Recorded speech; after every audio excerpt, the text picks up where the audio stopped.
my name is Jasmine Marlow. The title of my project is The Lost Frontier of Mental Health Care, Dorothea Dix. Hello, my name is Dorothea Lynn Dix. For many years of my life, I worked as a reformer for the mentally ill.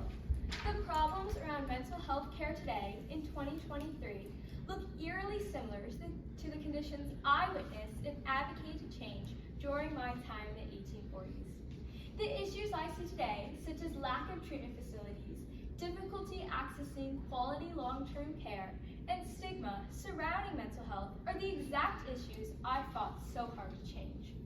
During the mid-1800s in America, I, Dorothea Dix, vigorously worked to improve the conditions for the mentally ill through legislative actions. By creating awareness about how the mentally ill were treated, demanding government policies for their environment, and shifting the public view, my model for asylums moved mental health care into a new frontier. However, beginning in the 1960s, asylums were shut down, along with my vision. Care became inhumane once again, with no execution to build better facilities. My mental health frontier is now lost with devastating results. I was born in 1802 in Hampden, Maine. In my 20s, I developed a strong depression that impacted my physical health. At the suggestion of friends, I traveled to England, where I was first introduced to the concept of moral treatment, which is a humane method of treating mental illnesses. After returning from England, I inherited all my grandparents' fortune, which gave me an option to not have to find a paying job.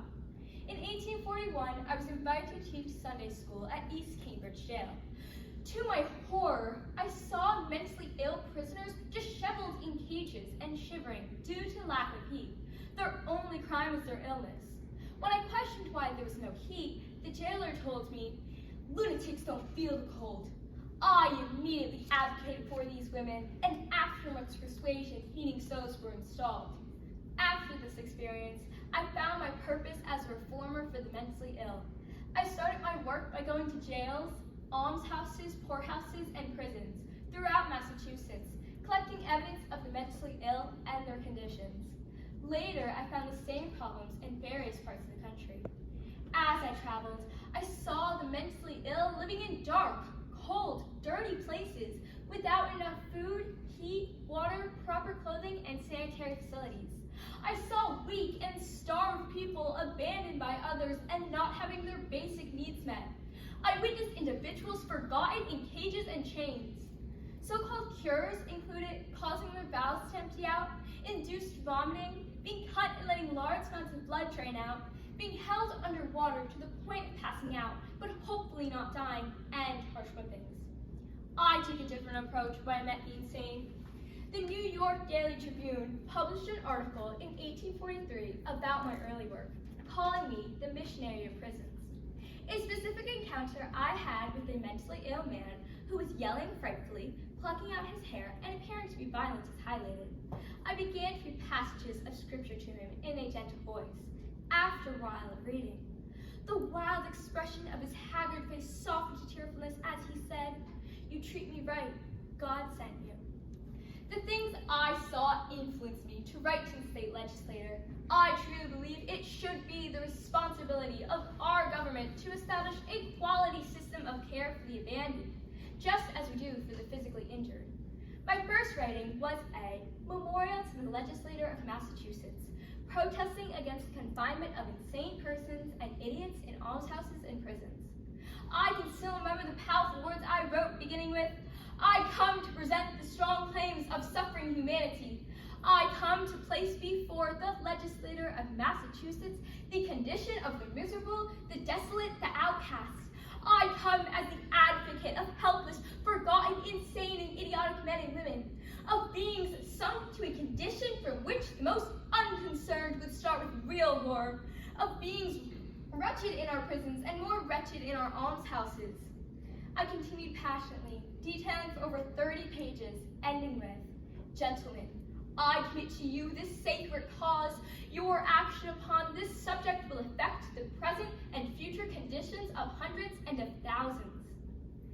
As a woman in 1843, I could not read my arguments on the legislative floor, so my trusted friend Samuel Howe presented the memorial. While the legislation was considering my proposal, the memorial was published for the public. Not everyone agreed with my evidence. Can you believe the claims that Dorothea Dix is making about the conditions of our jails? We make sure idiots are not running wild in our streets. Dix is insulting the families who have the decency to give lunatics over to the authorities. I begin to question her own sanity. Despite this, my frontier started as the money and land were granted to build a state asylum in Worcester. I wrote memorials in multiple states and received approvals from most. After this victory, the public's understanding of the need for asylums began to shift. People started to see the mentally ill as humans in need instead of outcasts or mistakes. In 1843, there were only 13 mental hospitals in this country. By 1880, my frontier expanded to 123. Architect Thomas Kirkbride, who had the same viewpoint as me, designed many of the asylums from grants awarded by states. Once he said, "There's no reason why an individual who has the misfortune to become insane should, on that account, be deprived of any comfort or even luxury." One example of Kirkbride's work was Greystone Park Hospital in Morris Plains, New Jersey. Asylums were typically designed to have large windows for natural lights, outdoor space for activity,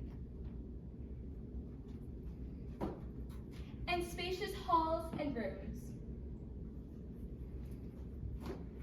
The environment was reflective of the humane treatment. After the Civil War, I continued my activism by visiting and donating to the asylums.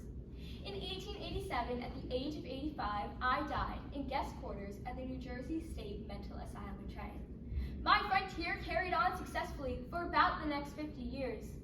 After World War II, asylums became massively overcrowded. Asylums designed to hold about 3,000 patients were now housing over 7,000. With these conditions, patients could not receive individualized care. President John F. Kennedy's Task Force on Mental Health recommended creating smaller, community-based facilities to address less severe cases, thus reducing the population in state institutions by about 50%. President Kennedy incorporated these recommendations into the Community Mental Health Act of 1963.